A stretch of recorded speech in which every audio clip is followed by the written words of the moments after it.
Yan, magandang araw po sa inyong lahat. Yan, ito yung ating biniling crabs. Yan, may mataba, mayroon pa yan. Gagamit po tayo din ng maraming bawang. Gumamit ako ng isang sibuyas na maliit. At yan, ang ating, sili po. May isang basong tubig. Tapos, naglagay po ako ng olive oil at saka isang kutsaritang butter. Ayun, ito po yung ating, yung mantika natin at saka yung butter. Ilalagay ko na po sabay-sabay yung ating siling mahanghang. 5 po yung piraso na ginat-get na maliliit. Sa bawang po, bahala na po kayo. Kung ilan ang inyong gusto. Masyarong maingay. I-golden brown lang po natin dahil yung ating pong crabs, nabalian ko na po. Yun ang nabili natin sa merkato kahapon. Eh, syempre, para siguradong hindi masira, binanlian ko na sa aking amo.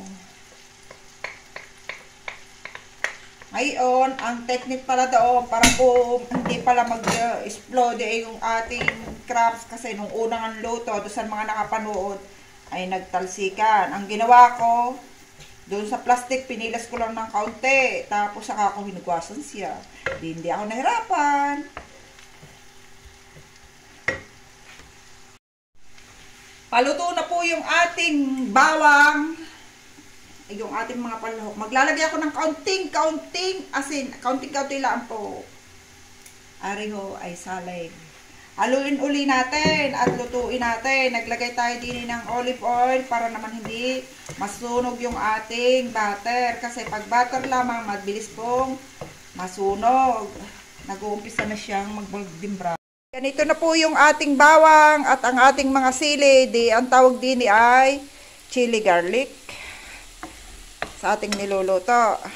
Dahil wala tayong ibang panlahok, kaya yan na lang. Nilagyan ko ng sili. Tapos lalagay po natin ang ating crabs. Na po natin. Hop! Nagsasabi sa hula ay parang masigit.